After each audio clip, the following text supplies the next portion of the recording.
Welcome to the show with no name for Friday, February 28th, 2014. I'm Bob Going with Jim Nikosha and Gavin Murdoch. Wow. It's great to be back here, all three of us. That's right. Today, 28th? 28th, yeah. Last day of February. First thing this morning, I shot the groundhog. Did you? Yeah. Who's that guy standing in back of us? What was that? I don't know, somebody standing back Oh, President Reagan. there. Oh, Yeah. okay. Yeah. We're in the Reagan studio today then. We are in the Reagan studio today, yeah. Yeah. Had a nice, pleasant evening last night with my granddaughter, Miss Laura. We went to the Girl Scout dance. And you danced? We danced. And you danced? And we danced. Took a while, took a while to get them into the dancing mode. Music I didn't quite understand. Was it a live band or was it No, it was definitely Memorex, and it was either Luis's generation or later, because even Anna wasn't recognizing the music. But I mean, there's some of these. It's amazing how these preteen girls. Laura's one of the younger ones. They had the Daisy troupe and a Brownie troupe present, but so these older girls are like 10, 11, maybe no more than that. I don't think anybody's as old as 12. They knew all the group dances. They're all in motion, all in rhythm. It was quite an interesting performance. It was nothing I cared to participate in. Fortunately, Laura and I have been practicing our own dance since she was about 2, seriously. Is that the I Stand on Grandpa's Foot dance? No, not quite. We call it the Beauty and the Beast dance because we usually do it to the Beauty and the Beast song as I rewrote it. Yeah, because I didn't really know the words. I just kind of made them up as I went along, and so we keep the made up words. And so we've been practicing this for a long time, so she was eager to show it off in public. So took a while, but we did it eventually. So they're playing something completely different, and I'm humming Beauty and the Beast to her. So I think you must have a picture on Facebook this morning. yeah, there are several. Okay. Yeah, there's actually a video that Anna posted. Well, Elaine called me. She says, Bob's on the internet this morning. It's okay. I didn't get a chance to look at it, so. Well, yeah. The chef with no name was quite good as well. Was it? Yeah. You didn't see the chef with no name? Oh, jeepers. Haven't you been on Facebook at all? No, not lately. Oh. So you didn't hear about the Shuttleworth Park Facebook? Thousands of posts a couple of days ago? We'll get to that. I want to start out because it's early in the show, and I'm gonna want to cut this up into pieces later. You're going to edit us out? Is that what No, you guys. No, not that. That's not. I just want to, make this segment easier for me to find when I want to take a piece of the show and make it into its separate video. You got to write down the number then. You got to get a number. I know. Well, that's true, but then I still got to find it, and it's easier if I just know it's in the first couple of minutes, and I just slide along. It's. You guys come in, you do this show for 2 hours, you go home. I spend the rest of the day and the night editing and posting it. You're a lot younger, that's why. Is that it? You've got that time. Yeah. Our time is limited. Our time is limited. Yeah. So. Yeah. Anyway, I wanted to talk about Genevieve Palumbo, who passed away a couple of weeks ago. We didn't really get a chance on the show either time since she passed away. Because she was really one of the most remarkable women I've ever met, or the nicest, or whatever. They just don't make them like that. She died in her 100th year. She turned 99, I think in November or something like that. Jen Palumbo. Formerly Orsini. She was Genevieve Orsini Hartigan Palumbo. She must be related to you, isn't she? No, but I've got a story about her. That go ahead. When Elaine was pregnant with my first son, She was walking home from the doctor's office right across the street from Orsini's, and she passed out. And Elaine Jen- did? Elaine passed out. Elaine passed out, and Jen ran across the street and took care of her until somebody came along and got her Wow. home. Wow. That's the story. That's it. That's a pretty good story. Yeah, it is. But that's the way she was. I think I'm going to call this a love story in 5 acts, because when you're 99, you get a lot of acts. The first one was kind of a long one. You know, she was sharp right up to the end. She went into a coma the morning after being at happy hour with my mother-in-law. But aside from that, up until that point, you know, absolutely sharp as a tack, remembered everything. She thanked me for the corned beef sandwich I brought her 5 years ago. You know, things like that. Knows the names of all of our kids. You know, like, you know, it's not like we lived with them or lived next door or anything. It's just, you know, everybody was her friend. She graduated from high school in 1932, which means she was a senior when Kirk Douglas was a sophomore. And we think of him as being the oldest guy in Hollywood, and she was 2 years ahead of him. The year of my birth. There you go. There you go. Yeah. Yeah. Just think about that. You got a good 18 more years to go. Actually, Morris Palumbo was her classmate. So they ended up being married as elderly people, really, by most standards. Yeah. Well, no, they weren't actually. They didn't even date in high school, apparently. Anyway, her first husband ultimately was Ed Hardigan, and Ed was the son of the chief of detectives of the Amsterdam Police Department, Louis Hardigan. He graduated from high school, I believe, in 1922, the year my father was born. Wow. You know, I mean, you know, he would have been graduated from high school 92 years ago, right? Think about that. Anyway, Ed was one of 4 kids in the family. None of them married for a long time. He was. I don't know where he was in line, but he had a brother who was a priest, who of course didn't get married, and he was off in St. Louis. He had a maiden sister who ultimately did marry, but well along, you know, not like when she was 18. And he was something like 37 when World War II breaks out. So Genevieve is already 10 years out of high school, and they're an item, but you know, he's like 10 years older than her. She's 10 years out of high school, and they're still, you know, we'll get around to it or whatever. I don't know. I wasn't there. I don't know what the circumstances were, but they were definitely an item. His younger brother, who should have been the guy going to war, gets hit by a train in early 1942 and killed. And somehow, I mean, he had to have been a volunteer at his age. You know, they weren't drafting 37-year-olds, right? Correct.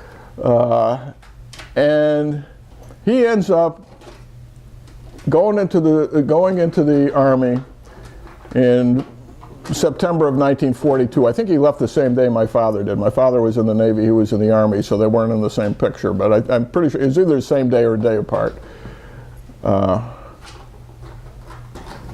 He's going through basic training with guys that are half his age. Yeah, right? Sure.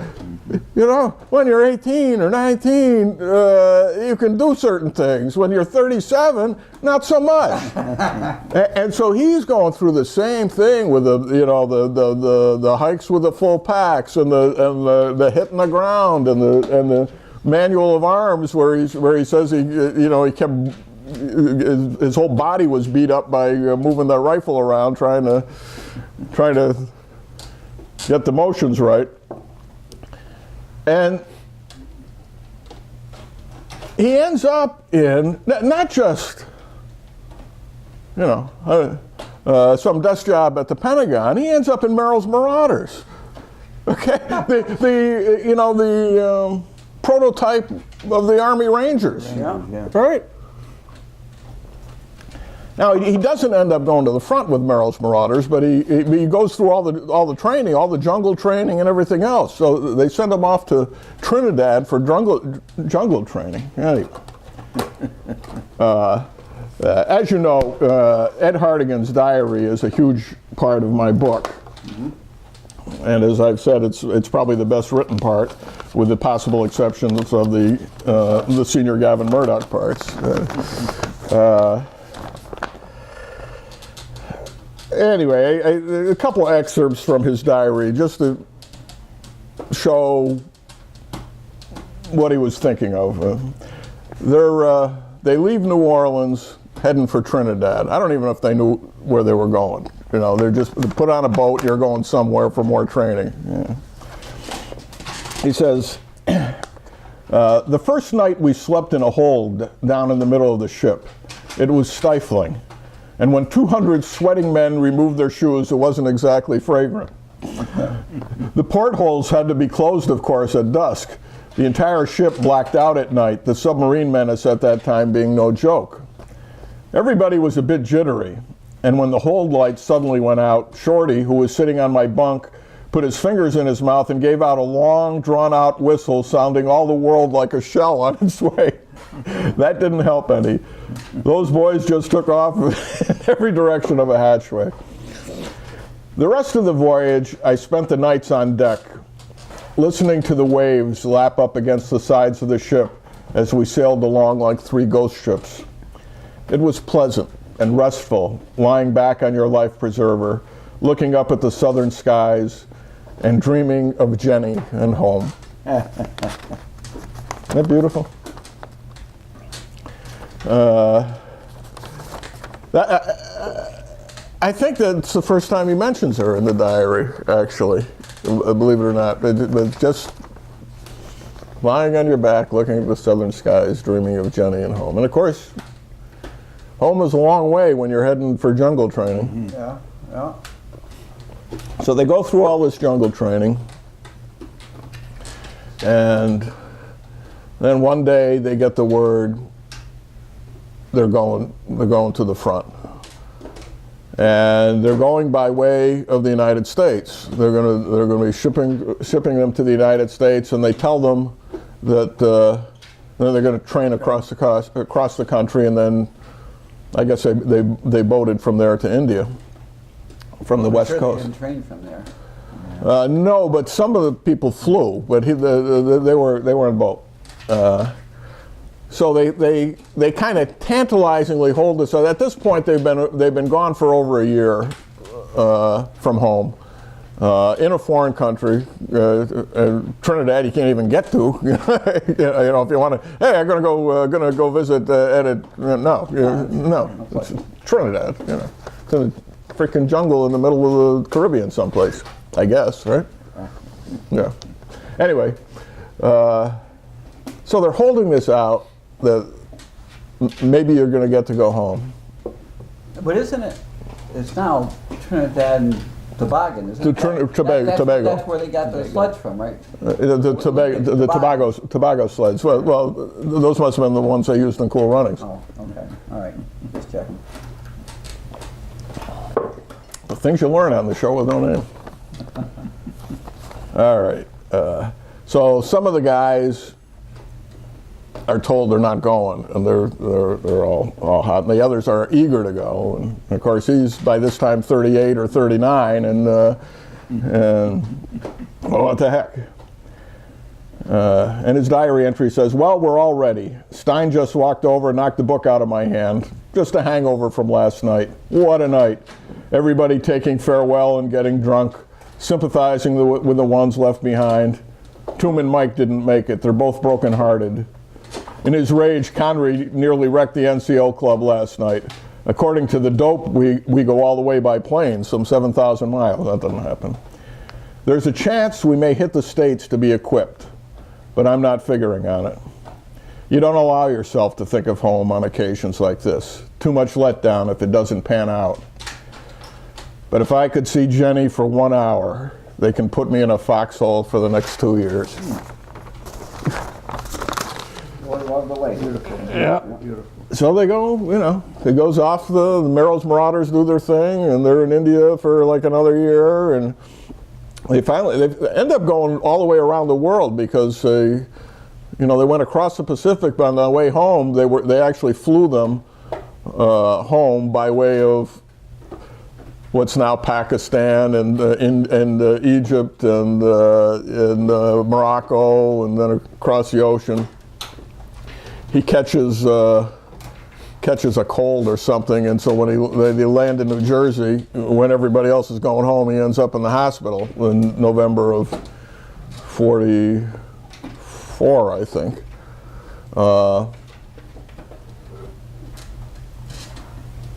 And his diary ends there, but of course I got the rest of the story from Jen. And late November, he's in the hospital in New Jersey. I think December 6th or something like that. He's in his uniform, and she's in her wedding dress, and there was no more waiting. They got married the moment he got home, and I think his brother came from St. Louis to do the wedding. So they, I say in the book, and they lived happily ever after, and that's basically true. Had a couple of kids, Jennifer and Michael. Had a lovely house on Division Street, where actually they tore it down to build the housing projects. It was just a great old house with a nice backyard and all that, and they lived there until Ed died around 1964, I think. Jennifer was in high school, was still in high school at the time.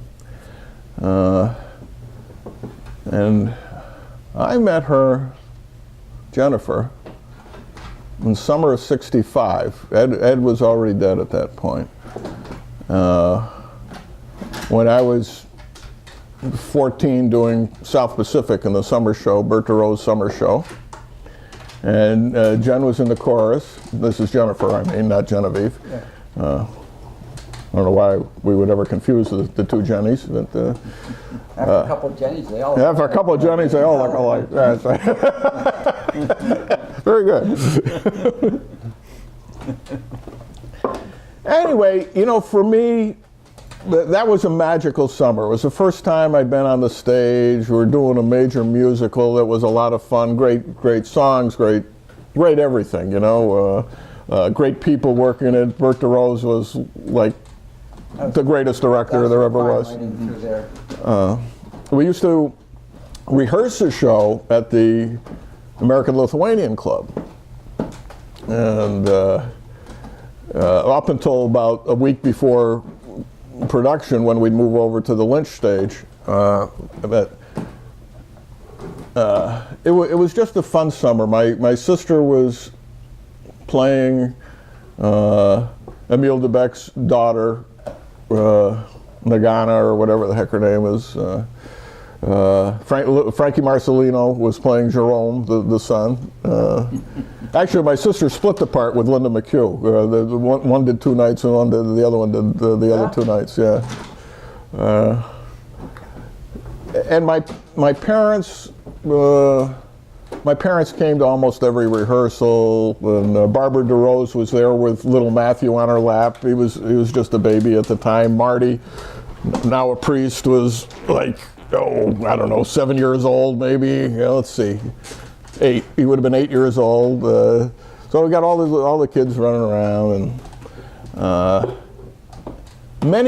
many nights after the rehearsal, which probably got out over like 8:30 or some crazy time like that,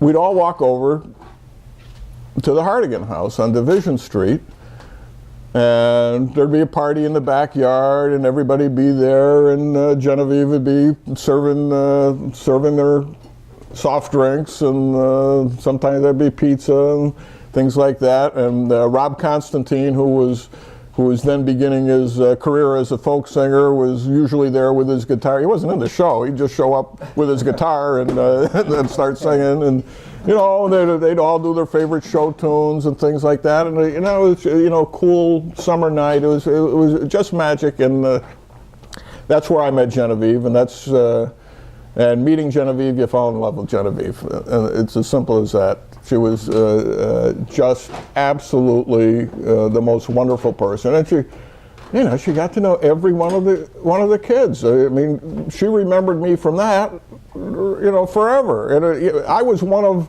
80 kids in her backyard. You know, it's not like I was standing out in that crowd either, because there were many demonstrative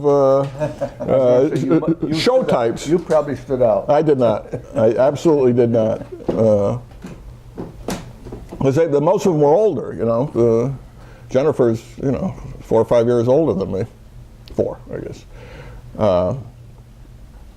Anyway, so that was Act 1. Well, Act 1 up until Ed died. Act 2 is her long widowhood, where she was just mother to everybody who crossed her path. Joe Emanuel and his family were at the funeral, and I had forgotten that they had lived on Pleasant Street at one time. I think they may have been next door neighbors to or close to them when Jen married Morris Palumbo. And you know, he said, Genevieve used to babysit my kids. Well, God, she was probably only 85 when she was doing that, you know. Shapers. So she had this long widowhood. That was Act 2, and then, as I say, in their old age, Morris Palumbo's wife died, and you know, as I say, they knew each other from high school. They ended up getting together, getting married, and they had to have been in their 60s at that point, I think, at least. And now she inherits Sandy and Carol, Morris's daughters, who are not little kids or teenagers. They're grown adults at that point. I think they were both married at the time that I'm almost positive they were when Genevieve comes into the family, and she treated them as exactly as though they were her own children. And vice versa. You know, if you read the obituary and heard what everybody was saying, you'd swear that Genevieve had 4 children. There was never any question about it. Carol and Sandy's kids were her grandchildren. Their kids were her great grandchildren, and you know, that's you know. Yours, mine, and ours. Yeah. And you know, that was Act 3, and then. You know, she outlived Morris by quite a few years. He's probably gone at least 10 years, maybe even more than that. I think more than that. More than that. You know, and she would, you know, up until just a few years ago, she was at least 95 and still going to 8 o'clock Mass every morning at St. Mary's and driving herself. And, you know, eventually, you know, it happened. She, you know, fell at home, and she ends up in Hillcrest and eventually Wilkinson. But yes, wonderful to the end. Wonderful to the end. Yeah. Anyway, a loving, lovable, perfect woman, and you know, it kind of knowing that people like that exist makes life very tolerable, you know? And so often enjoyable. You know, so that's the 5th act started a couple of weeks ago, and that one is going on forever. So here's to Genevieve Palumbo, one of the greatest ladies I've ever known.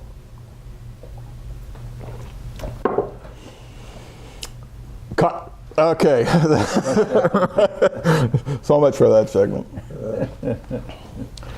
So I get busy doing other stuff, and I never listen to the other talk shows. I don't have time. So I don't know what's going on with salmon. Now we don't even see salmon, Mike. We don't even see the last half hour of their program because we don't come for another hour. But yesterday was their casino day. The entire show was pretty much devoted to the issue of the casino here in the county, and they had 20, 25 phone calls up at Really? yesterday. Is that right? Everybody was calling up. You know, there's some real good opinions given on the show, both pro and con, and but the sense I got from listening is that there's a vast number of people are very much in favor. They see this as the first opportunity to bring something into the community from which you can build other things from the community. That you have to start someplace. Yeah. And this could be a very viable option to start and to change. One of the callers, if he said his name, I didn't catch it, but he says, you know, I go to Atlantic City, I go to Vegas, I do the riverboats on the Mississippi, I do New Orleans. And he says, I enjoy going to these casinos. He said, first, I hope whatever casino that if we get it, that comes in is a known one. You know, you want, you know, Bally's. you want the big ones. And he says, second of all, and he says could be the challenge is when I go to these places, I spend some time at the casino, but the rest of the time I spend in going to the local attractions, you know, going to dinner, playing golf, going to the museums and things. And he said that for this to be a going concern, Mr. Going, that you need to have more than just that here, because people aren't going to spend their entire time here, but they're going to go out and they want to have places to go. And he said the challenge is to market all the other good things in the area that people can do while or because they came to the casino. And he says that could be the make it or break it point, because just coming to the casino isn't going to add a whole lot to the area. It's the other things that you need to have that can pull in and benefit and profit from the casino. And that's one of the things that the developer or the casino Going to be looking for. they're going to be looking for that thing. Well, but they're also going to be looking like Disneyland to keep everything in house too, and build their own restaurants and their own entertainment. Now that's good for them. But is that going to be a detriment to the other things? That's Saratoga's big concern. It could be. Saratoga's big concern is you're going to bring all these people in, and then they're going to simply stay there, and the other local people are going to go there at the detriment of the other establishments and things in the area. The new people that would come to the casino, to this area, if the casino was here, the first time they come, they might go out and look at the other areas to see what's here and enjoy it. The next time, they're not going to. They're going to come to the casino to go to the casino. Well, yeah.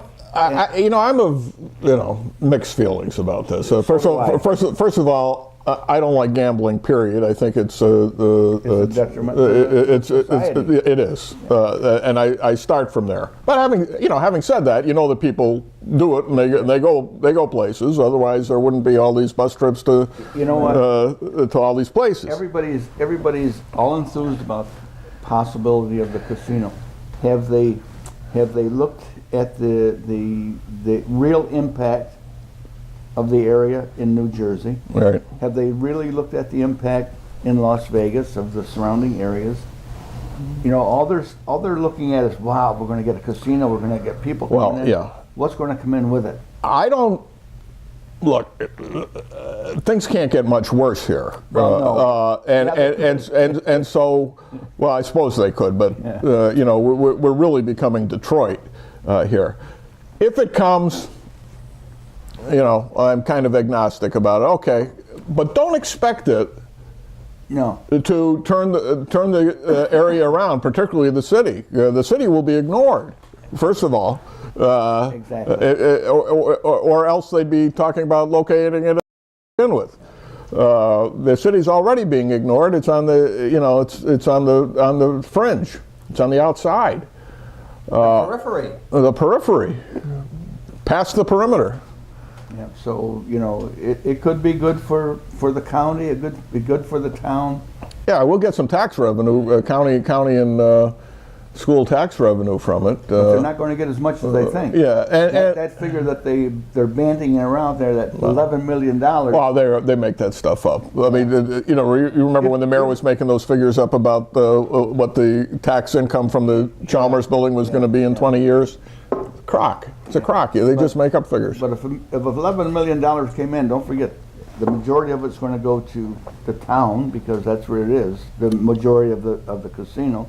The next would be the county, and then we would get a little bit. Because the improvement we're going to have to make in sewer and water supply. Well, they're going to pay for that. They got to pay for it. Yeah. They're going to have. It's going to come into our system, and we have to take care of that system. Well, that's true, but we're charging them 1.5 rate, so. But a little bit is a little bit more than we get right now. Yeah. Yeah, but as I said on one of my either posts or I forget, maybe on the show, what it does is the city is really irrelevant to this process, thoroughly irrelevant. So if it 10 years, 20 years. If it comes in, it comes in. Just don't expect it to. And I agree with you. If you take a look at what we heard these same stories about Atlantic City, how it was going to change Atlantic City. It changed it all right. Yeah. I mean, what's Turning Stone? What's there besides Turning Stone? Well, there's nothing there. Well, that's my point. They're out in the boondocks, so I don't know. But my point is that nothing built up around it either. No. Just like nothing built up around the railroad station to accommodate all the millions of travelers. Yeah. That's why we have to move the railroad station to someplace else where nobody is. What? The Turning Stone. What do these people anytime they think? need something, they build it right there on the grounds. Right. But you have to recognize too that Turning Stone is different because it's tribal, and they possess it in a lot of the area around it. It's not in the middle of any place. Right. Well, that's true. Well, that's why they're It's not trying in the middle. It's not in the middle. Right. Of the That's city. why they're trying to break out from that. It's not in the middle of the city, but it's part of the area, and that's one of the things. One of the other comments that came in yesterday was the fact that this whole area, Montgomery and Fulton County, predominantly need not to think of Fulton and Montgomery County, but area, because we have the same issues, we have the same advantages and disadvantages as the other, and what helps one, there's a spillover, it's going to help the other. Yeah. Will one benefit more than the Right. other? Yeah, maybe, just like the Right. Yeah. And I'm not saying put a clamp on the water pipe or any of that stuff. If something grows in the town of Amsterdam or the town of Florida, good for us because we can go there. Okay. But it does make the city irrelevant and just goes more and more toward my continuing thesis that the city needs to be dissolved. It serves no useful purpose anymore. It's just redundant. Dissolve the city and make it all part of the town of Amsterdam. Period. And what will happen overnight? Absolutely nothing. Other than we've got fewer salaries to pay. Yeah. So, we got to revitalize Main Street. Main Street is Route 30. You know what? The next subject, Albany. They called in the state auditors to come in and take care of their books the way we wanted, and they're going to go into Albany and do it. They're not going to take care. They're going to look everything up because there's $16 million in the hole, and they're going to go into Albany as not receivers but advisors. Well, it sounds like it's getting very close to receivers. Yeah, it is. It is. But when Albany asked for the help, they went in and did it. How come we couldn't get the help? How come we couldn't get the help? We wanted them to come in and take over our books and see what's wrong. Yep. And they said, no, you got to do it yourself. Then we'll come in after you figure out that you're broke. Then we'll come in and take care of it. It's when I saw that on the TV, the report that they were going to go into Albany, and the mayor asked them, the mayor of Albany asked them to come in and to give them. You know, anytime you got a change of regimes, which is what just happened in Albany, Yeah. it's an excellent idea to call for an audit, especially one that's been in power for a long time. Yep, right. You know, when I became police court judge, I had a meeting with the district administrative judge, and the first thing he said to me is, ask for an audit. You know, my predecessor had been there 20 or 30 years, and you know, yeah. So you start off with, this is where we are. Well, of course they didn't do it. until there was a problem with the books. Then they came in and they said, well, how come you didn't do anything? Well, what are you talking about? You know, I asked you for training, and you know, anyway. Well, so I don't know. I still maintain that the city of Amsterdam would have been much better off if they went for the landfill instead of the. No, of course. Instead of the. You know, this is what we're ignoring. We could have had between $3 and $9 million a year, depending on which plan you adopt, for 10 years. If, at least 10 years. Yes. Absolutely crazy, and of course now all the stuff is going somewhere else, so it's a moot point. But what a tragic loss. Opportunity missed. Opportunity missed. And you know, it was the last opportunity to turn the city around, because it would have cost us nothing, and it would have been able to break the cycle of this continuing rising taxes. You could have reduced the local tax rate to nothing or close to nothing, at which point you're on a par with the town of Amsterdam, and all of a sudden it becomes economical to rebuild in the city, advantageous. Instead, plus you would have been putting money away for reducing the debt, future capital expenses, all this stuff that instead they've been borrowing for and bankrupting the future. Now, way back when we first started on this program, there was the discussion about Dove Creek and the money that had been borrowed to do repair work on there. Now I see that we're applying for $1.8 million. A grant to do the same job, which we already borrowed for. Which we haven't done. Which we haven't done. All right. So where'd that money go?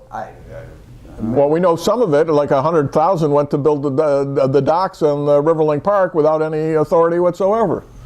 So when the state, when they come up with their final audit, the city, and the state looks at it and they says, well, where's the money that you borrowed from this? You only used $500,000 or $50,000 for the Dove Creek. Yeah, where's the other project? $1 million? Where's the other $1 million?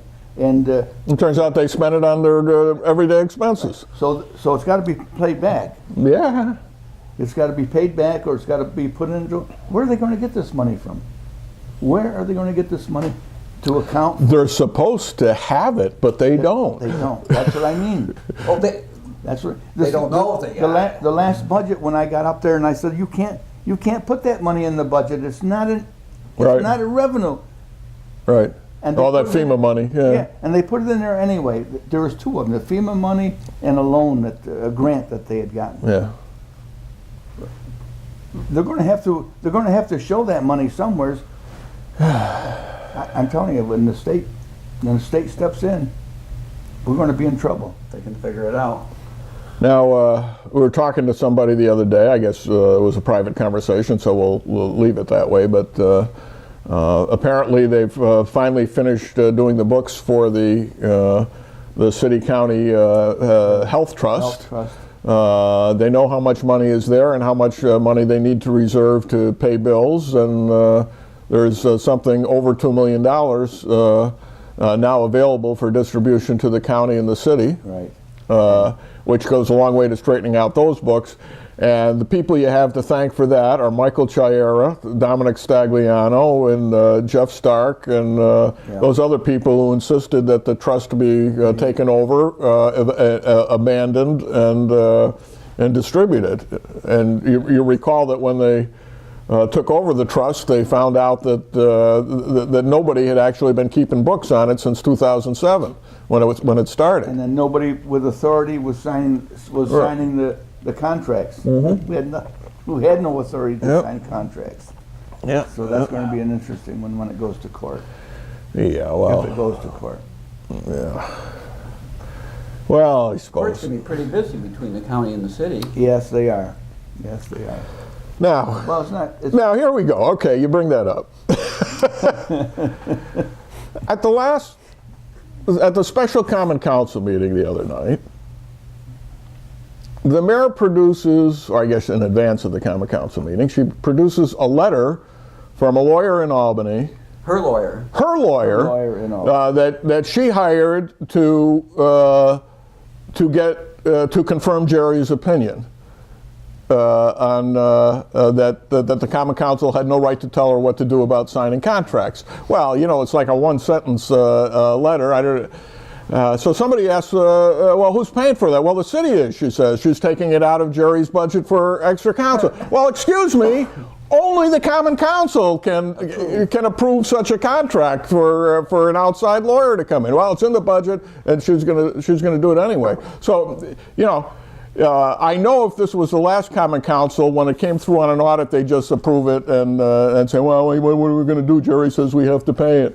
Well, I hope this council doesn't, because that's crazy. She had no right to go hire an outside lawyer to give her the same opinion the Corporation Council just gave her. What was the point of that? And besides which, she hired him to give that opinion. Of course he's going to give that opinion. What other opinion is he going to give? You just keep calling lawyers until you find one who's going to give you one you want. If the money is in her budget, now it's not. It's in Jerry's budget. If it's in Jerry's budget for extra help or whatever, can he use that for extra help? No, he can't. He can't just on his own hire outside counsel. He has to get the approval of the Common Council. So I mean, what's the theory? Oh, of course, the theory under which, because it's not a public works contract, and the word public works is not in the charter, but it should be, and therefore he can do whatever he wants. If you're right, then Jerry has to pay that out of his pocket. If he's the well, that's not Jerry didn't do it. The mayor did. The mayor, then it comes out of her pocket. It should. Yes, absolutely should come out of her pocket. There's no way in hell the taxpayer should have to pay for her hiring outside counsel to give her the same opinion her corporation counsel already did. What's the theory? Has he got a conflict of interest? There's no conflict of interest there. He rendered his opinion. They're ignoring it. So end of story. I heard from a couple people on the council, and they told me about that letter, and the letter saying don't sign the contract. I said, sign the contract. Oh my God. I said, sign the contract. Let them take you to court. Yep. Well, anyway, they tabled it that night.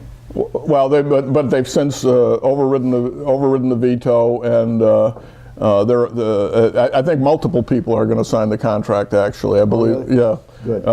They're waiting for. I think the city clerk was away, and so when she gets back, the city clerk and Diane at least are going to sign it, and maybe the controller as well. So. I do not believe that Mr. Stuart Palzak, teacher at Amsterdam High School, has to develop any future lesson plans. He just needs to have the students read the articles about our city government and watch the news reports and listen to that'll be his entire lesson plan, because they're going to find out that nothing they know is so. Anything you've been taught, right? It's good. It's totally ignored Right. within the confines of the city of Amsterdam. You know, we have a three-branch government.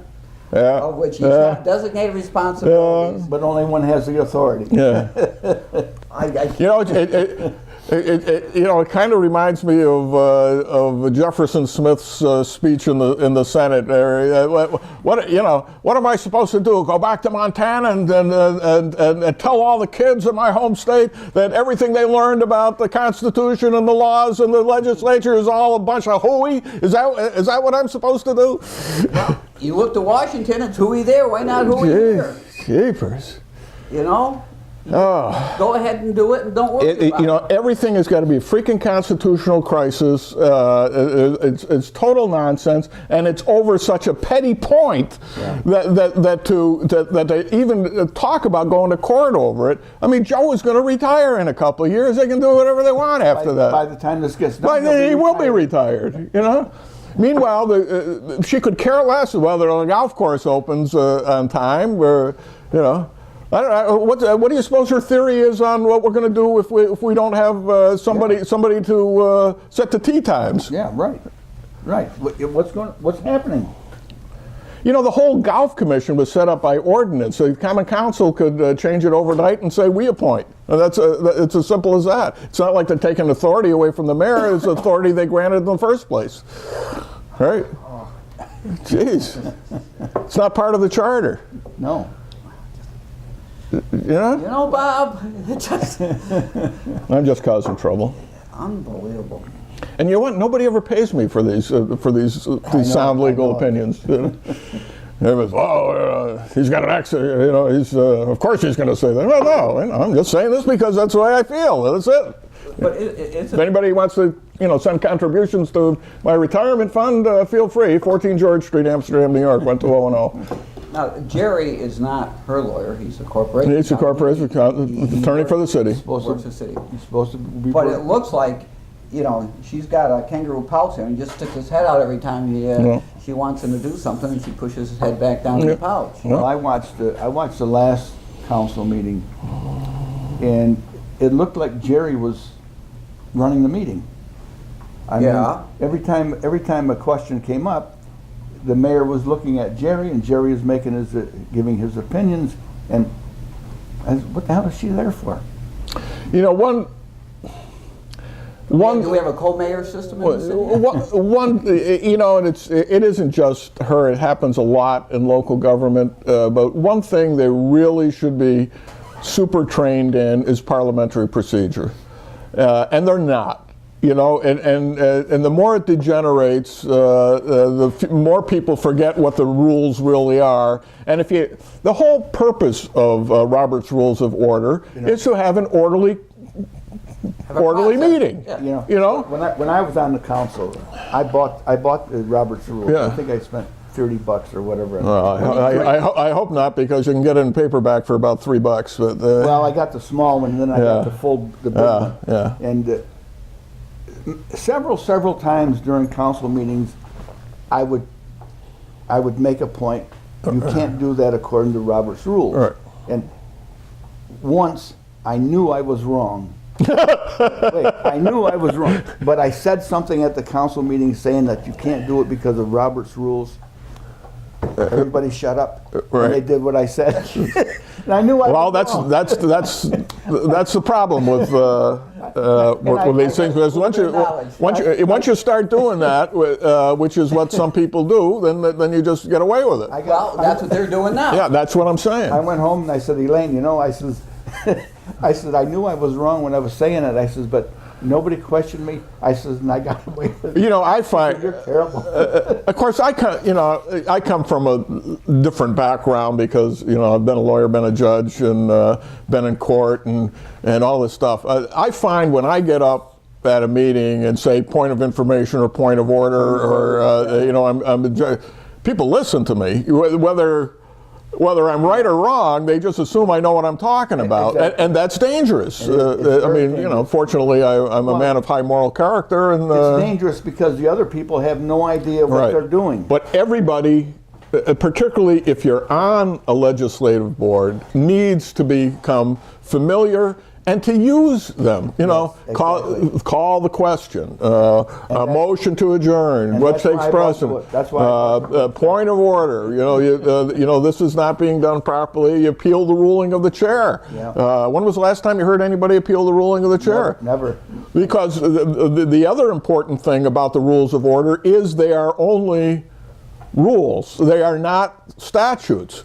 So that if you decide as a body that you want to ignore the rule, you appeal the ruling of the chair, you overrule the chair, and that's it, and then you go on the way you want to go. And there's nothing wrong with that either. But do it right, and you find your meetings will go, otherwise they just degenerate. this one's talking about this, that one's talking about that. That's exactly what's happening. And then the meeting kind of peters out at the end. You know? And I haven't looked at the book in quite a while, but there's probably something in there saying that how many times that the Corporation Council can speak out at a meeting without someone asking him. The answer is none. There you go. That was enforced on me many times. Yeah. I could not speak unless I was asked a question or someone asked me to offer an opinion. Well, the mayor is asking him every time. Every time somebody opens their mouth, she looks at Jerry. You want to run the meeting? Yeah. And I think she needs permission from the body for him to answer those questions too. But I do recall a couple of occasions where, you know, I was being attacked by either from somebody from the audience or somebody on the Common Council, and I wasn't allowed to respond. And I'm looking around the room, you know, Jim, babe, you're gonna say something, Richie, you're gonna. I'd like to hear from the Corporation Council. Thank you very much. Well, let me say this. But that's the way, you know. At the school board meetings, we have our attorney there, Mr. Isaac. Yeah, who knows the rules. He does. And, you know, the only time he speaks is when he's asked to offer an opinion, either an open session or executive session, but he does not participate in the general discussions of topics. Nor should he. That's absolutely right. You know, we ask him, you know, can we do this? Is this the right process to go through? Do we need to order, you know, however it is?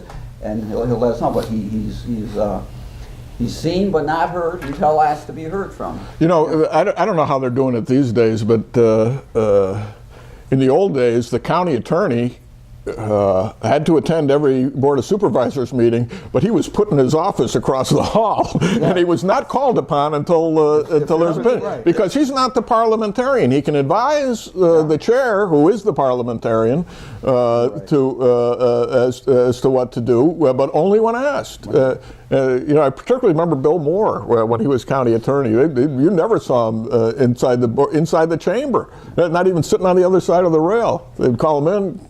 We need your opinion. You know. Yeah. That's why you're on retainer. Otherwise, go sit down. Go sit down. You know, the council meetings, if the privilege from the floor and somebody will ask a question, and everybody will just sit there and nobody says anything. The mayor says, "This isn't a back and forth session." That's not true. If somebody from the audience asks a question of a councilman, the councilman has 5 minutes to respond. Right. But she don't let them. She tells them they can't. You know, it's the council's rules, not hers. Yeah, and you know, that really. Unless they change that rule, which maybe they did. Maybe they did. Maybe she changed the rule. Well, she can't change the rule. Only the council can change the rules. She's changed a lot of rules. Well, you know, there was something coming up that I thought, I can't think of what it was now. A rare instance of where the Common Council can do something without the mayor's veto. You know, if there's a vacancy in office, for example, they can fill the vacancy and the mayor has no say. Or appointing the city clerk and things like that. They just or appointing did that Ada. in unit, didn't they? Yeah, well, I don't know. Yeah. What, do you read the Gazette now? Well, occasionally. Wow. Anyway, it'll probably come to me tomorrow, and then we'll discuss it on Tuesday if I remember to write it down, or else I'll forget it again. This is what happens, you know, when you start collecting your Social Security checks. You got yours yet, Gavin, or no? No, not yet. Huh? Day before yesterday's. Oh, you're not 62 yet. Oh, you did turn 62. You're not collecting? Not yet. You should be. That's right. We're working on something. Yeah.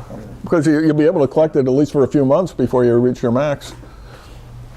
Yeah. Yeah. Okay.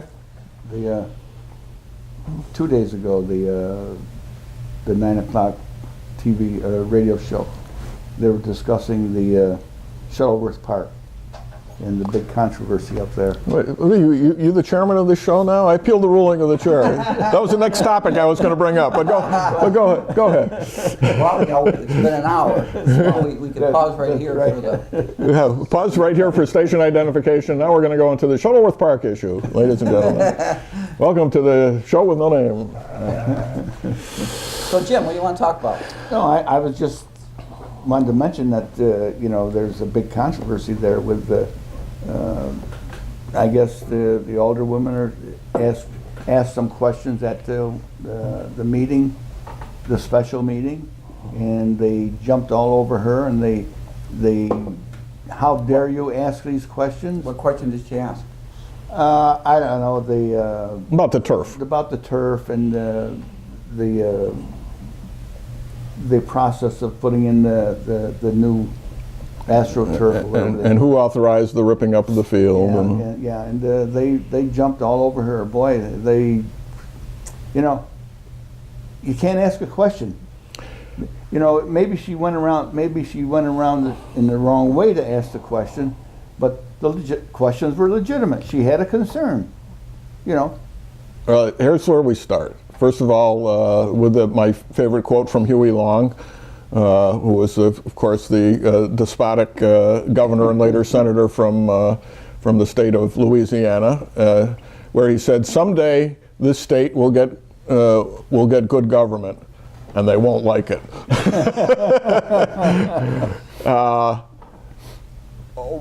Always you hear people saying that things should be transparent, out in the open. You know, they shouldn't be discussed behind closed doors. You know, the public's got a right to know. Da da da da da da.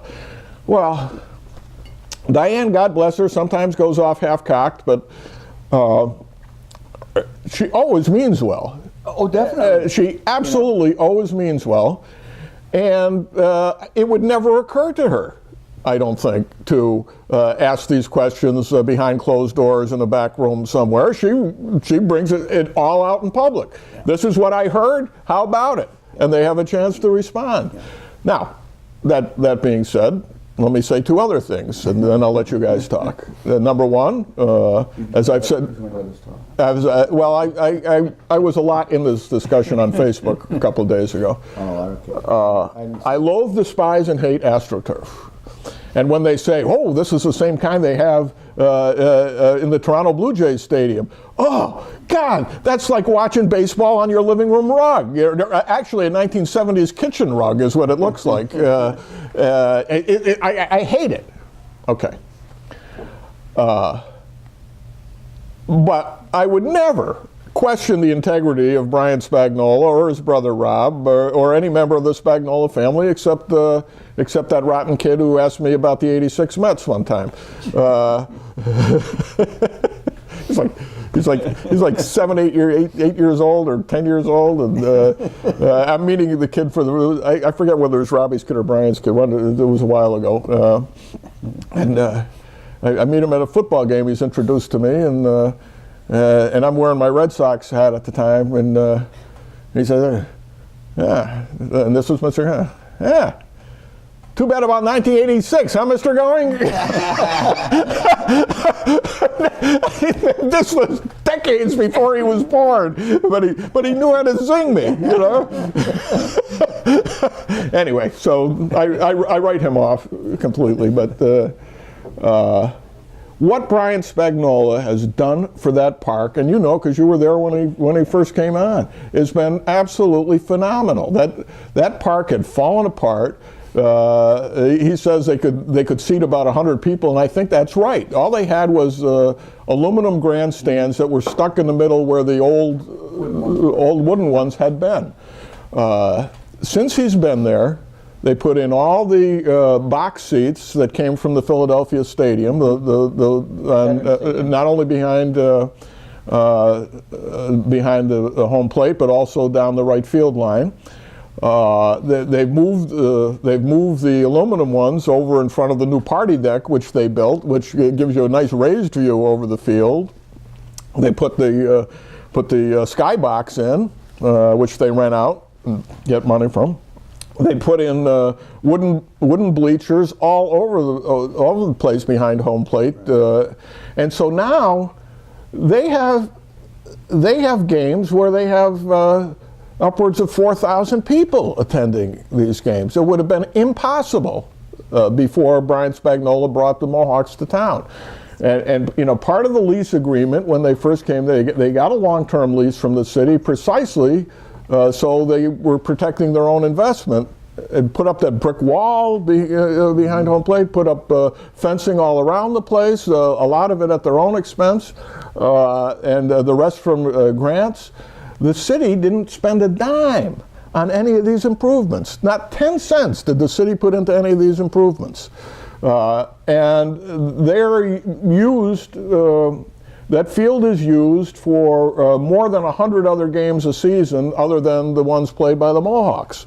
Mohawks play about 25 games there, depending on, you know, how far they go in the postseason.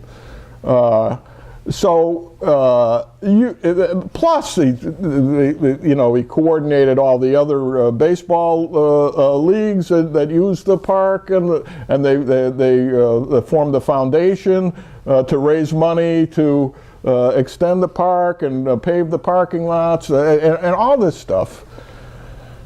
So that's not the person you attack, okay? I mean, you ask questions. You get the answers. You may or may not like AstroTurf. I hate it. But don't question the guy's integrity. The guy has done so much for the city. The last thing we need is for him to say, screw it, I'm going back to Schenectady with this team. Well, go ahead. Go ahead, finish. Yeah. I don't know. That's the way. That's the way. There's people who, if you're sitting on the council and you get phone calls from this guy or that guy or a couple people questioning what's going on, you got to ask the question. Oh, absolutely. I agree. I started out saying that. I agree with that. And I'm not faulting Diane for asking the questions. But I think she may have stated things that, as appearing to be fact, which weren't. Well, but I also think it's a good thing that both Brian and Rob in their Spagnola in their various capacities responded to those with the their version of the facts. Well, they responded and they gave the facts as they know them, but. Oh, I know. I'm sorry. One more thing before I forget. The worst thing to me is people were actually calling up the radio show, I understand, and complaining about Rick Vertucci and Gabriel's contracting. Rick was donating his time, his equipment, his men to prepare that field for the AstroTurf. Right. Holy crap! If you don't know, I mean, if the implication is the guy must be on the take because who would donate their services like that? There must be something crooked going on. That is sick. Yeah. That is just plain sick. This guy, the guy is going out of his way to give back to the community, and he's criticized for it. Baloney. Awful. Rick, keep doing what you're doing. Oh, definitely. He's an asset to the city. You better believe it. He's an asset to the city with everything that he's done. I think he even did the parking lot at Veterans Field, didn't he? It may have. It may very well have. Sure, but I think he did. But the radio show that I heard, the moderator, the producer, or whoever, really came down on Diane as if she was out of line asking a question. Total, yeah. Yeah, and that's the part that I didn't like. I don't like that either. He comes out, What was that? What was that famous? I forget who wrote it. Shut up, she explained. The same thing happened with Dave Petruccia, the noted presidential historian, was Fourth Ward alderman. Served one term. And then got out. Accomplished everything he wanted to do in 2 years. He was criticized in editorials and everything because he brought stuff up. Yeah. We don't want to hear about that. Why are you concentrating on this when we got so many other problems? Well, you know what? It's my job. You know what? If an alderman cannot work at two different problems that are happening, Well, you're right. Then they shouldn't be there. He shouldn't be there. That's right. If he can't work on 3 or 4, he's a Right. volunteer. Right. And he's getting paid. Right. So he should be able to take care of 3 problems at one time. He can talk about the budget. He can talk about the ball field.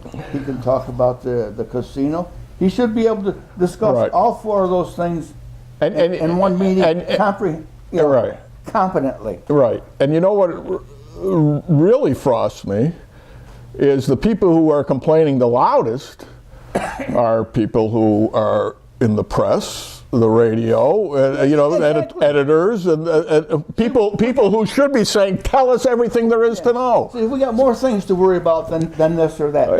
Yeah. That's true. Yeah. And they're being taken Right. care of. They can't do anything with the budget because they haven't gotten it yet. Right. They don't even know what the last Right. budget was. Right. So Another example, Diane was getting criticized for asking questions about the spring fling. Well, duh. It's pretty legitimate to ask what happened to the money from last year's spring fling. Exactly. It's a legitimate question, and they're saying, well, just hearing stuff on talk shows, you shouldn't be bringing this stuff up, blah blah. You tell me that. Yeah, baloney. Okay, I've been approached. When I say baloney, you know what I really mean. I keep forgetting this is a podcast and not the radio. You can say kielbasa. I can say kielbasa here. That's right. OSCARMAYER. Okay. I was approached by someone who is actively involved in the spring fling, who asked these very same questions. This is not just somebody who heard something from somebody's cousin or something like that. This person sat down with me and explained the finances of the spring fling and said, look, they got X number of dollars from the vendors last year. There was so much put in by the merchants on Main Street, blah, blah, blah.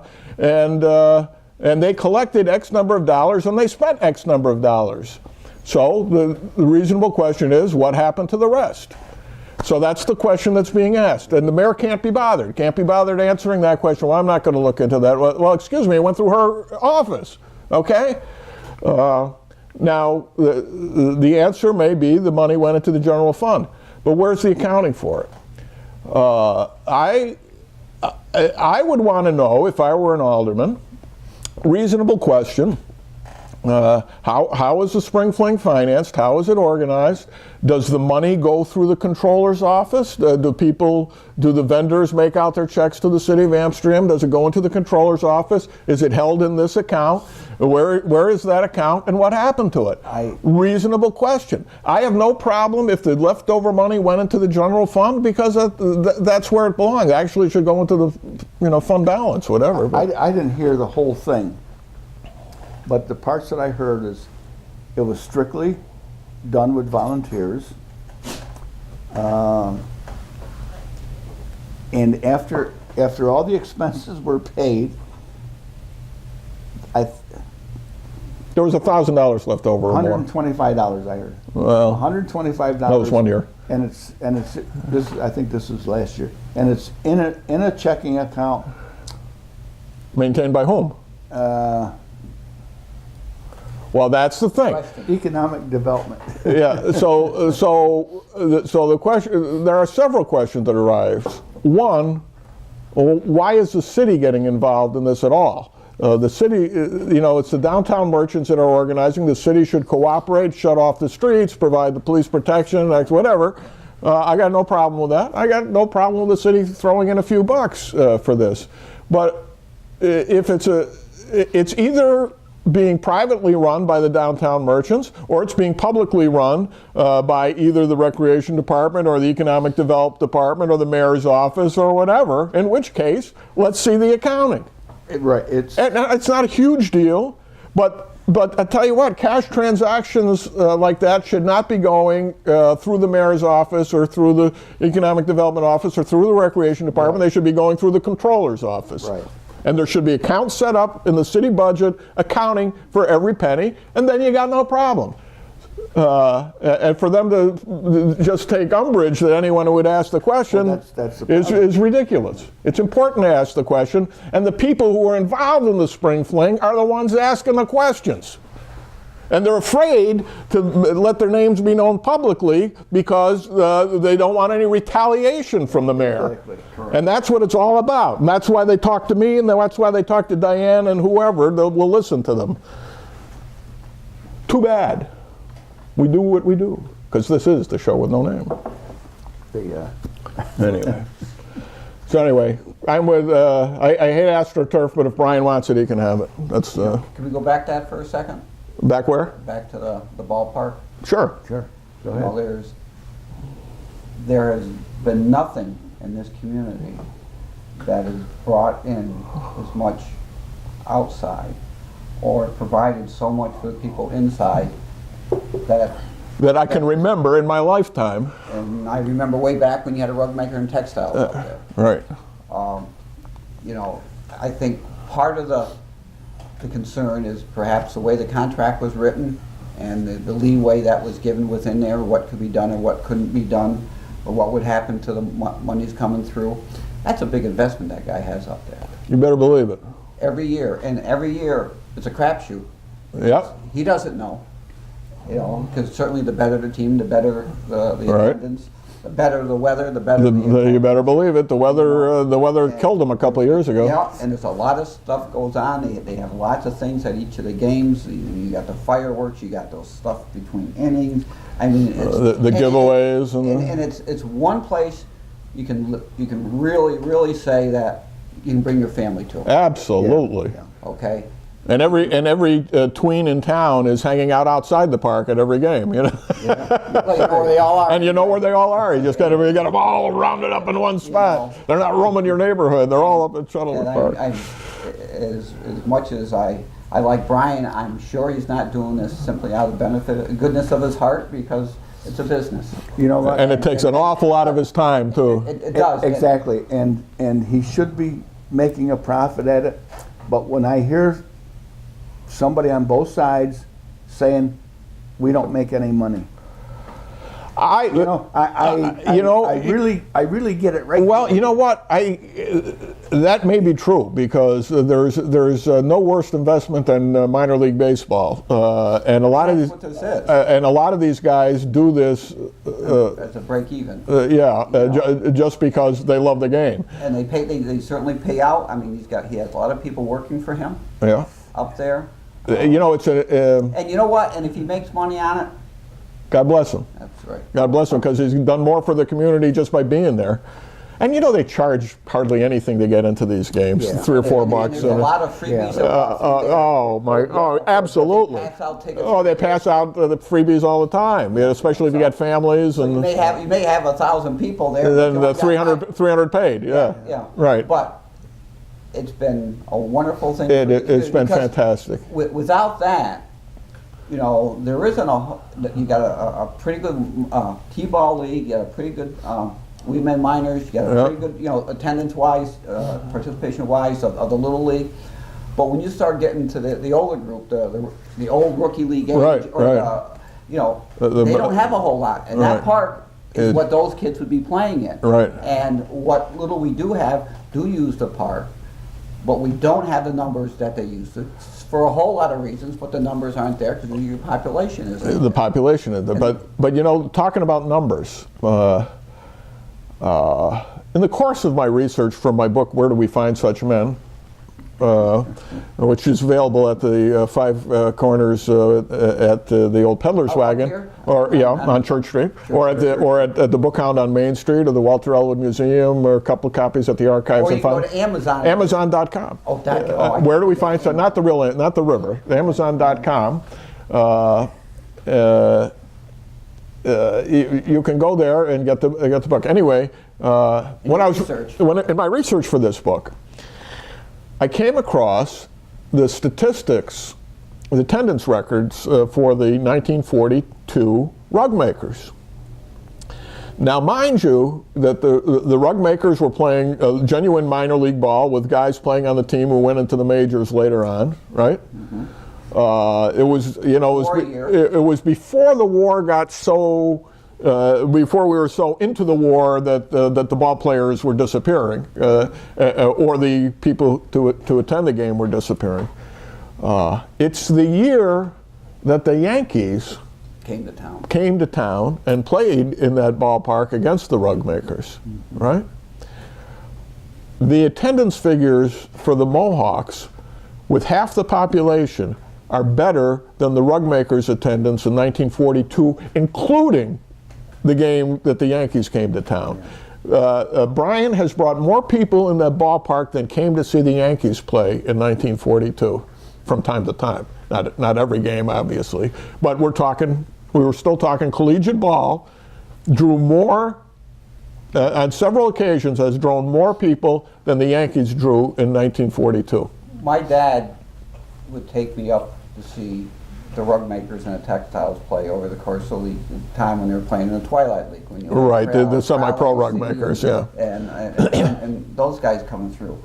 And I remember they had the Dorps or something, right? What was the Schenectady team? Well, whatever. They come up, you know, and they have in the back. They have the little concession stands. You get hot dogs or hamburgers. But I do not ever recollect the old wooden stands being filled. There were Right. people there. Right. But the attendance, you know, maybe 100-ish people Right. there, maybe a little more, a Right. little less, but it was never packed. And, you know, you had some, they were, and the other thing is they were Amsterdam guys Right. that played for the textile ring. Right. Yeah, you had some Gloversville guys like Zeke Zilka And they played good quality ball. it was great quality ball. Yeah. Gloversville used to get good crowds.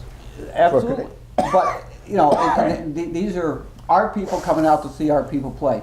You're bringing in our people here to see guys from Kentucky Right. or Florida play that, you know, that until the season's half or three-quarters over, you don't know who they are. Right.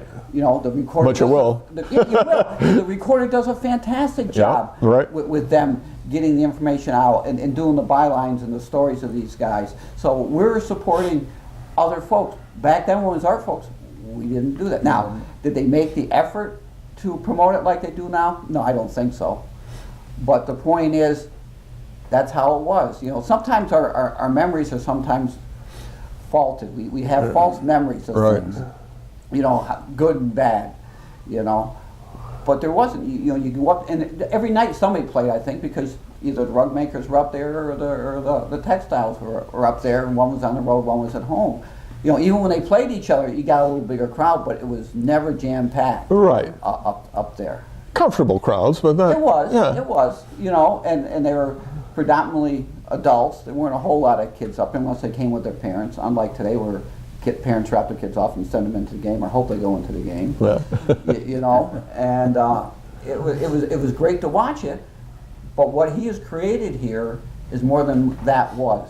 Absolutely. In fact, Absolutely. And And there's nothing like it anywhere else in the league, other than the other team he owns in Little Falls. they love to come here. Yeah. To see, you know, the away teams love to come and play because they're playing before a bigger crowd Than they've ever seen. ever Certainly, seen. college games that they ordinarily play in don't draw those kind of crowds. And you look at what else is going on in Amsterdam in the summer. Well, you got post 701 softball games. That's once a week, and we get our usual crowd of 3 or 4 or 5 if my son comes, and that's about it. There's not a whole lot. You know, you have The Zephyrs when they play. Yeah, and that's been a few years. Yeah. You know, you do have River League Park and their concerts on a Saturday night. That's great. But that's it.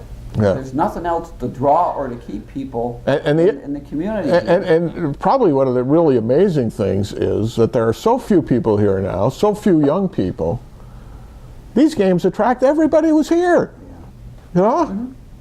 And they promote it with different nights are sponsored by different companies. You know, this is Leader Herald night. They bring all their employees and their families down here and stuff like. And it's just a great way to spend an evening. You know, a lot of times I'll you know, depending on what time it is, I'll just drive up in the middle of the game just to see the rest of the game.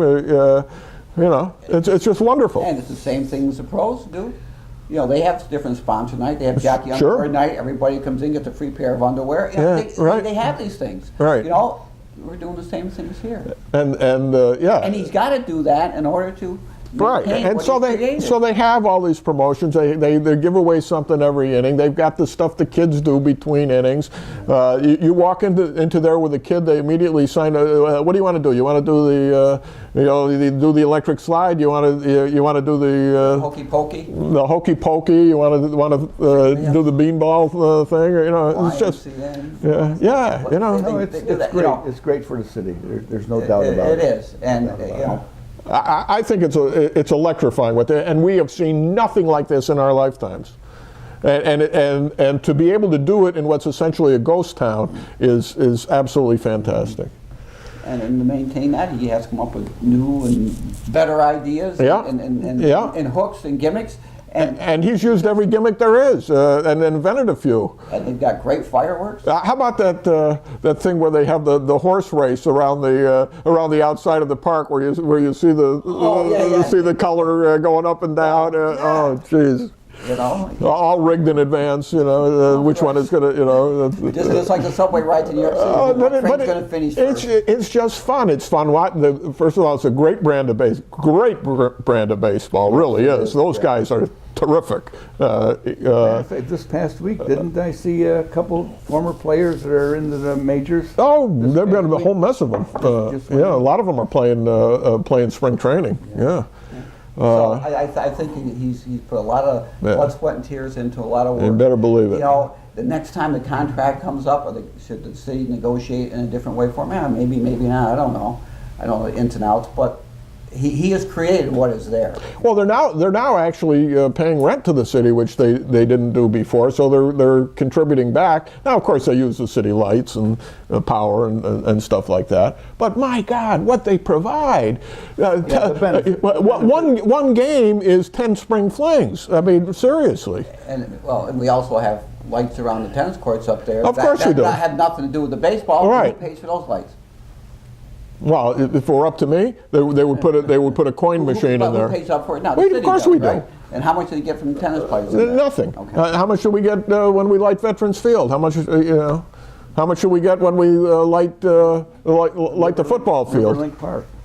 Riverlink Park. What do we get from You Riverlink? don't like the football field. Well, the school district does, but you know. I know. Yeah, you're right. But there has to be, without a little investment, there's no return. Right. And I think it's a small investment for Oh, my a God. great return. And it's something positive. People know about the city. You from better outside. believe it. Yeah. You know, they may have, we may not have a great image in every area, but when they talk about that, it's positive. Absolutely. And it's nice to hear something positive regardless of where it's from. Yeah. And you know what? It also displays the best part of this town, which is the good people who are in here. Because everybody goes to these games is well behaved. They're all having a great time. They all stand up and sing "Take Me Out to the Ball Game." It's fabulous. And if you want to meet somebody, go up there because you're going to find them there. Yep. They had. I remember one game I went to a few years ago. They had a wounded warrior. It was a woman actually, and all they did was just like mention that she was there. I don't know whether she was throwing out the first ball or getting an award or something like that. Everybody in the stands was on their feet cheering. You couldn't even hear what the announcer was saying. And it was a really moving moment, and it was absolutely spontaneous. We have good people here. Anyway, and I love the baseball. From little acorns, great oaks grow. And and even if it's I heard that somewhere. even if it's all we have to offer, it's terrific. And it would not, absolutely none of it would have happened but for Brian Spagnola. And that's why I said a couple of days ago, if there are any doubts, in my book, he gets all the benefit of all the doubts. If there's a difference of opinion or a difference of facts, I'm going to believe Brian Spagnola because I believe in Brian Spagnola. And I wish he didn't have to go through this some of the crazy criticism that's coming in. Rick Vertucci, Jesus, that frosts me. But these things should be discussed in the open, something that's never happened as long as Ann Thane has been mayor. So good for Diane for bringing it up, good for Brian for giving the right answers, and good for Rob for giving their answers too. So there we go. And I know they're upset about all this, but hey, it's part of dealing with government. This Manny's government. You know, I talked to a lawyer the other day from out of town, from Schenectady, who doesn't get up this way very often. And he passed through Amsterdam a couple of weeks ago on his way to Johnstown. And he says, you know, I remember when they were putting that mall in, how, you know, there was, you know, the new downtown, it was going to revitalize everything. And then I drove into Amsterdam for the first time in a couple of years, and I said to him, and you saw it, didn't you? He said, I saw it. You know, I saw it. People who have not been here in even a short period of time are shocked when they drive into the city at how it's deteriorated on every level. He said driving through the East End was like going through a ghost town. And he's really right. I mean, I've got friends who've only been away a short time and don't even live far from here, who come up and are shocked at how the blight has just crawled up all the hills. When I grew up on Trinity Place, not the best part of Market Hill, but by no means the worst. You can get up to Romaine Avenue now and wonder what the heck is going on, and only the people who were barely allowed to talk to us lived on Romaine Avenue when I was a kid, you know, and now it's, you know, you get up to Summit, you know, the houses that need painting, and you say, what the heck is going on here? The empty houses. And the empty houses, and the empty blocks of empty houses. I took a walk back when, you know, after I had my back surgery. I used to walk Main Street quite a bit. I'd park in St. Mary's parking lot, walk down to Roman Avenue or Cousins Park, and turn around and come back, just to stretch the back. But you know, we drive through there, but it's really only when you walk through there that you can get the full flavor of what's happened. How do you get the flavor out of your mouth afterwards? Yeah, I mean, but look at how many years have Carmel's Diner and DiCaprio's Diner been closed, and they're just sitting there deteriorating. Behind them, the houses look like Tijuana. The back and I don't mean that ethnically. I mean that's what Tijuana looks like. You don't realize how many storefronts there are on East Main Street, east of the mall, until you walk it. And you go by them. They're all empty. This one's empty, or that one's empty, or this one has got a secondhand clothes store that's been there for 3 weeks and it might be there 1 or 2 more. There were places I passed that looked like, you know, pretty decent buildings, pretty decent storefronts, would make for a nice commercial establishment. And I would see, you know, hanging somewhere in the window or just inside the window, a building permit issued by the city. 1974. Okay? The storefront's been empty for 40 years. Oh yeah, well, a lot of people in town can't remember when there was anything down there. You know, to me, it's absolutely that there is no price that is so low that anyone would put a commercial establishment in there. And the owners remodeled those places, brought them up to code, hoping that they would be. Who's going to go in? There's nobody to go in. And you know, when we were younger, even when Jim was younger. He was. What do you mean by that? Well, younger than you are now. Okay. You were younger the same time we were younger, you know, before. Before then. You remember when Lou's Market was the center of a thriving commercial district? Thursday night. Thursday. They used to get the mill used to pay their employees on Thursday. GE would pay on Thursday. And Yeah. we'd go down Thursday night with my mom and dad. They dropped me off at the little part in the store where they had some magazines and comic books. They'd leave me there. They'd go do their shopping, you know, and they'd grab me on the way out. And we'd get, check out. You got the big brown grocery bags, you know, you're going out. And everybody and anybody was in Lou's supermarket. And they, you know, and in the '60s he kept expanding, and he bought every building around him, and it all became part of the floor of the store. Yeah. You ever been down in the basement there? You can actually drive into the basement, and it's absolutely colossal. You know, there's a ramp that goes down in there. At one time, about 1965 or so, I think when they had kind of peaked out down there as far as expansion. Lou's Supermarket, if you counted the warehouse space he had in the basement, which I think he rented out to wholesale food distributors, I think, at the time, it was the largest supermarket in the world. And in actual supermarket space, it was second only to the Albany Public Market, main one in Albany. In Amsterdam, New York. I remember. That was before Wegmans, of course. When they built Loblaws, Sure. and everybody from Amsterdam went up to Loblaws. They went up to once. Everybody came back to Lou's. Right. I mean, and that was the first of those types of grocery stores. Right. The out-of-town stores. Yeah, and that was it. They came back. Lou's was better, you know.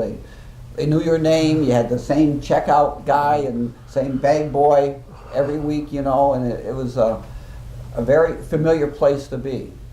And a lot of people grew up down there. The shame of was that his bakery didn't do as well as they were hoping it would do. It was good for a while, but then I don't know why people didn't. And a great meat market there, and of course they prepared their own cheese there. So if you wanted grated cheese and you got it at Lou's, it was fresh this morning. You know, and he bottled it for a lot of different places. Yeah. I don't think he'll mind me telling the story. Guy Tomlinson worked there when he was a kid in high school, and. I forget where the cheese factory was in the building, but it was somewhere. Wherever it was, he worked in the cheese factory, and he would fill the bottles and put the labels on them. And the Lou's Market brand, say, was 79 cents, and then the commercial brand would be like 89 cents. And he says, Mr. Petrosino, I don't understand this.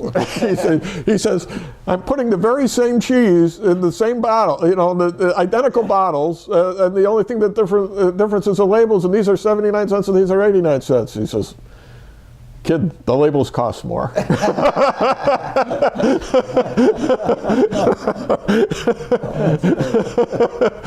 And as long as you're telling Lou's Market funny stories, who was it? I think it was one of the Salmon boys. I think it was Tim Salmon. Worked down there in high school in the produce department, which at the time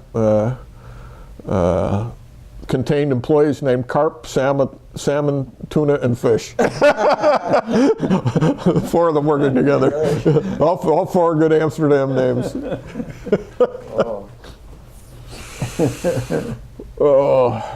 You know, Lou was a great guy too. Right, and absolutely. And as big a business as he did, there were probably 15 other thriving little neighborhood grocery stores in the same neighborhood. Yeah, absolutely. Yeah. And they all survived. Right. You know, and you could go in there. You know, you go to Shelley's. You go to. All right. They were all over. All over the place. The only place, the only place that didn't have one was up in the Heights, but Virgie's was kind of a little grocery store up there. There's some places you got grocery stores right across the street from each other. Oh, sure. Next door to each other. Right. You know, and they both be doing business. Yeah. Yeah. You know, and you're absolutely right about the meat. I mean, everything and cheese, it was all fresh. You know. Eddie Rutkowski behind the counter down at Lou's. I remember him. His brother worked for him for a while too. And the meat Gennaro worked there. So anyway, so let's see. Where did we bring it? Oh, okay, yeah, because it was thriving back then. And you know what? And this is just another one of those great what went wrong with Amsterdam stories. When they were putting in the mall, they wanted to put in the supermarket with the mall.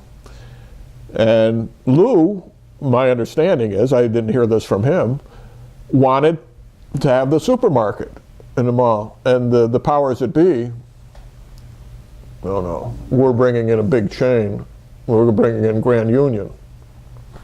So they bring in Grand Union to compete directly with Lou for the East End business. Thank you, my neighbor. And they both went out of business.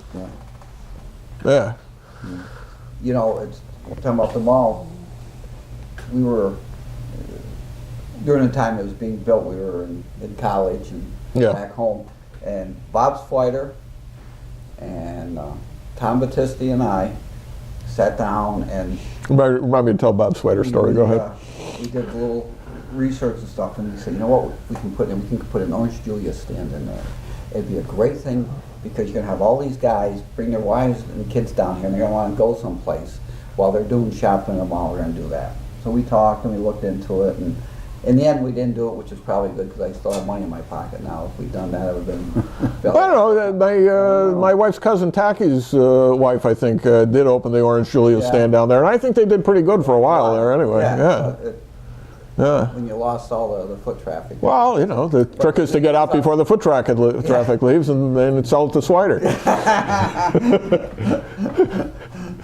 I remember Bob Swider was in your class. He must have been in our 4 or 5 class too, wasn't he? Because I certainly knew him. Yeah, I think he sat over by the window. Yeah.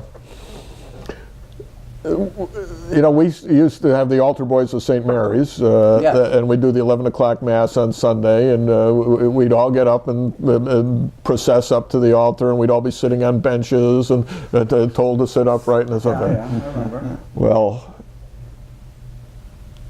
remember Sister Clotilda? She, as a former Monsignor once said to me, Clotilda, there was a martinet.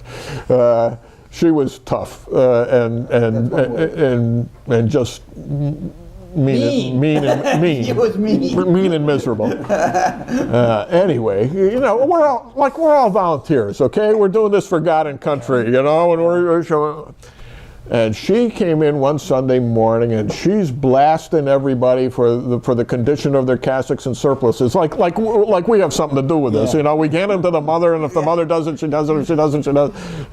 And she singles Bob Swider out and makes him stand in front of everybody. And his mother had starched his surplice. It was as white as snow. And she said, "Look at this! Look at Mr. Swider here. You see how perfect this is? This is look at you put a little starch in it. Why can't you all be like Mr. Swider?" And I'm thinking, how can she humiliate this kid like this? Because he would never live that down for the rest of his life. Otherwise, I wouldn't be telling this story. And I felt so bad for him because he's standing there thoroughly embarrassed. Would you please stop praising me? You know, because you know that everybody's going to throw the cabbage at him. And sort of. The nuns never got that, did they? That the person you're trying to build up is the one who's getting hammered. Oh my God! I can't think of anything for a worse thing to do to a kid. Absolutely, and it couldn't happen to a nicer guy. Guidance counselor at Shenandoah, father of 4 boys and 1 set of twins. When I was, I did learn how to do that lesson when I was a substitute teacher. I had a kid who was in my English class. I forget whether sophomores or seniors at the time, but matters not. But I was in for like half a semester, or half a quarter rather, and I was responsible for the grading because the teacher got sick.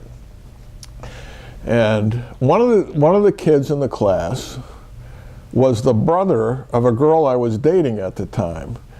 And he used to get busted by the other guys. Oh, you're probably going to get an A from your brother-in-law. Well, he was not that good a student. He was like a B- student, right? And he gave me the hardest time of anybody in the class. He would mouth off in class and mouth back to me and stuff like that. So I showed him, I gave him an A and made sure everybody knew it.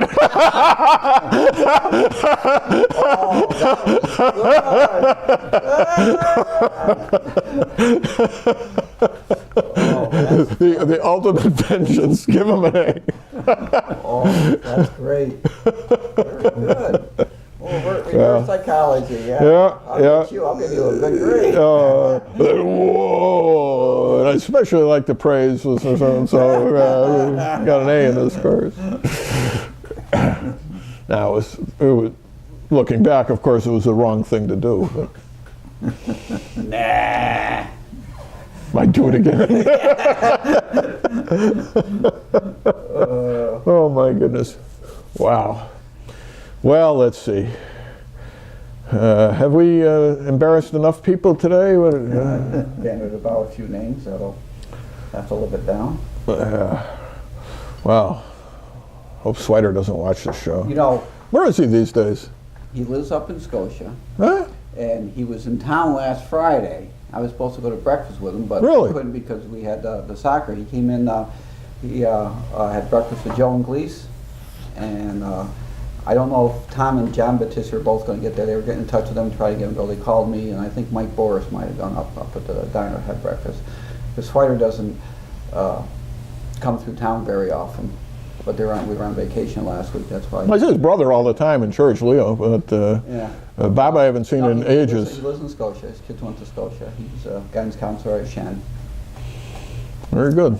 And, Is he retared? No, he's got he's still got kids in college. It's the best time to retire. Actually, the best time to retire is 2 years before they go to college, because then it shows you, your income doesn't show up on your FAFSA. You know. Yeah. Oh I yeah. got 4 years. Okay. Yeah. A couple more years. Oh, I'm good. you can swing it. You're going to be just right. Yeah. Your kid will get all the aid in the world because Papa's retired, and Mama's got to stay home and take care of the house. All right. Well, let's see what's going on in the Ukraine these days. I think the Ukraine's about to lose Crimea permanently, because who's going to do anything about it? The Russian forces have already taken over the airport and the government buildings. Yeah. On the other hand, And they have their navy in the waters there. on the other hand, Crimea doesn't really belong in the Ukraine because it wasn't Ukrainian to begin with, but it was given to the Ukraine by Khrushchev for God knows what reason. Did it ever make any sense? Why, if you're, I understand you're the commissar of the Union of Soviet Socialist Republics, but what was ever the point of handing the Crimea to the Ukraine? Well, when they were still part of the Soviet Union, it really didn't matter what you called it. It was Russian. Well, I know it. But that's my point. It didn't matter. So why do it in the first place, especially when it's predominantly ethnically Russian to begin with? At that point, there were hardly any Ukrainians there. There was some sort of political advantage when he did that, for sure. But the issue now is because part Ukraine is Russian and Ukrainian. Right. Because the eastern border has gone back and forth so often. Right. That's the area my wife lives from, in the Russian part of Ukraine. Right. And we were talking last night. She could see a divided, a civil war taking place, and then two separate nations. Well, and I think one separate nation. I think the Russians are probably angling for that. On the other hand, you take Crimea out, and all of a sudden the Russian section of the Ukraine is substantially different. Right. And Ukraine is substantially different because now all of a sudden they're the ones that have no access to a southern port. Is that the only? Well, maybe that's why. That's the only contact with the Black Sea that the Ukraine has. Take back, they'd be leaning back on the south. And it's. I don't know that makes that much difference anymore either. But what see, Russia has such control over them because they buy their gas Right. from Russia. When I was there, I think I mentioned this one other time on the show, that we got 2 extra weeks of vacation at Christmas time the year I was there, because Russia had cut back on the gas, and in order to keep the factories open, they closed everything else to ensure that the factories could keep going. And during that last 2 weeks, in the apartment where I was, there was just enough gas to keep the stove going. Now, And so I slept in the kitchen with the door open with Wow. a pilot light going. Wow. Because it was, we had no gas to heat the rest of the Wow. place. And it was, you know, and it's been like that a couple other times since then. recently, yeah. And you know, and there was time too when there was talk about Europe, the Euro getting their gas pipeline through there, and they get quite a bit of it through there. Yeah. You know, and it, you know, Russia says we're going to just stop the gas supply.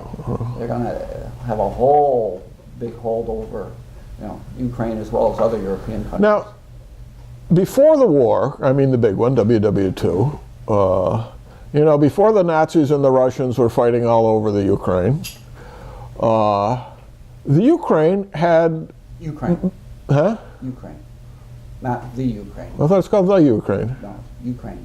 Okay, Ukraine had, the Ukraine had, I call it what I want. A lot of people do, but I certainly don't call it Ukrainia because that would be You don't wrong. call it the Russia, do you? Yes, No, you call it Russia. I call it the Rus. See, that's the other part of the equation, is that Kiev and Rus is where the Russians developed. Well, right. They want it. Well, they want it back. Yeah. Anyway, Go ahead. so Ukraine was oil rich at one point. Yeah. Very petroleum rich. It was like one of the major petroleum areas of Europe. Yeah, the southern part of the country they had tons of coal, because the coal mining is huge down in the Krasnodar region south of Kharkov. It's huge, the coal mines, and a lot of places still use coal in Europe. And you've got oil wells down there, oil fields, and then they got some, but they don't have natural gas. And that's the So they should use manufactured gas made out of coal like we used to do here back in the olden days. Yeah. Well, my Louisa is off in India, having one adventure after another. India, like in dollars or rubles? New Delhi, New Delhi. rupees. Had a great. She says we can't post any of her pictures on Facebook till she gets back because she wants to edit them and put them up herself and all that stuff. But I had a great picture of her standing in front of the Taj Mahal yesterday that looked like she owned the place. You know. And then we had a video of, that she did post of her taking a rickshaw ride through the old Delhi, the market, and you wonder how these streets are so narrow. They're like between here and the fireplace, and they got crowds of people walking back and forth, plus rickshaws going in both directions. I mean, you watch this video and you figure how are they even passing each other? Yeah. You know. And nobody the people who are walking don't even seem to notice the rickshaws, or they don't even seem to be moving out of the way. But away they go. Well, yesterday when they went to the Taj Mahal, they were in a rickshaw led by a camel, not by a guy on a bicycle, and it seated about 6 people. Yeah, One hump, two, wow. one hump. And when the ride was over, she got out and went over to visit the camel, and the camel promptly spit all over her. Right? So there's this picture of her just wiping her. Anyway, she's having a great time. Bob's in Berlin, touring that city and working on the opera. And Jamie's still in Vancouver, last I heard. So 4 children on 4 countries and 3 continents. Foreign lands. Yeah. Success. Yeah, except we watched a little plane flying that Luis is on, and it's flying over the Ukraine where there's a revolution going on. I'm sorry, Ukraine. And then flying over basically over Sochi in that neighborhood where everybody's threatening to do everything, and I think Pakistan, Afghanistan. Oh, geez. Yeah. Their spaces. Yeah. Shaky over there right now. Yeah. And there we are. So anyway, she landed safely. Hopefully she'll be coming back safely in another few days. I think the wedding is this weekend. Her ballroom dance partner is getting married, and so she flew halfway around the world to be there to support him. So there are a few other people from here that she knows. Otherwise, she's meeting all these Indian relatives of his, and seems to be having a blast. That's good. Nice to be. Nice to be young and Nice. What is she? travel. What is she? 24 now, I guess. Wow. Yeah. Yeah. That's great. Someday I'll travel again. My kids have been more places than I ever dreamed of. They were all out of the country long before I ever did, age-wise. You've been a few places, huh? Yeah. Australia. Oh, really? Yeah. Took kids to Australia. Took kids on our honeymoon to Germany, Austria, Liechtenstein, and Switzerland. Uh-huh. Then to Russia, Belarus, Ukraine, Ireland, and Scotland, Wales.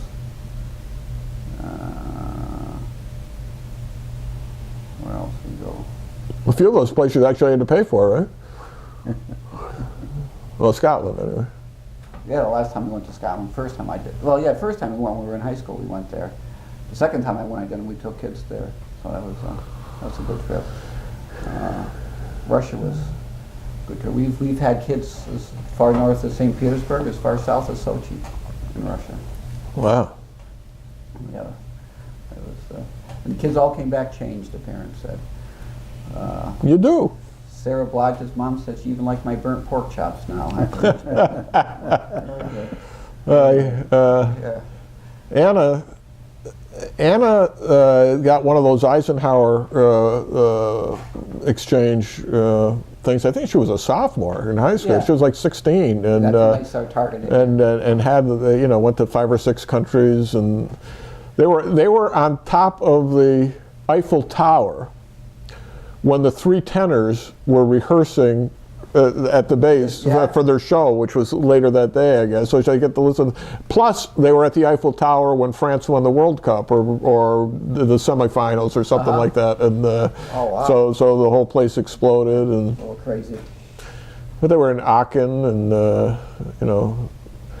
Holland and the Netherlands, the Netherlands, or is it just Netherlands? I don't know. Luxembourg, all those places Patton went. She had been involved in drama at Amsterdam High, and while they're in Rotterdam, I think, the other Rotterdam, Not this dam? not the one down the road, the one across the pond. While they're in Rotterdam, they were in the city square or something, and there was a scavenger hunt going on that somebody else was conducting. And and everybody's running up to them. Do you have this? Do you have that? And well, what's on the list? Well, on the list is a New York actor. And they said, Anna's a New York actor. They said, no, we don't believe you. And the judges come over to make the determination. So she does a scene from Moliere, one of these wacky scenes that she had done, and does the whole thing in the square. And then The judge said, the judge said, absolutely, this is definitely a New York actor. Very good. All right, time has come. We're at the end of the show with no name, and we'll be back on Tuesday with the radio broadcast at 11 a.m. on WCSS1490.com or 1490 a.m. if you're in the area. And probably next Friday we'll do another one of these things, weather and health and everything else permitting. So, In a shower. Very good. So I'm Bob Going with Jim Nikosha and Gavin Murdoch, and we'll be back next week with more of the show with no name.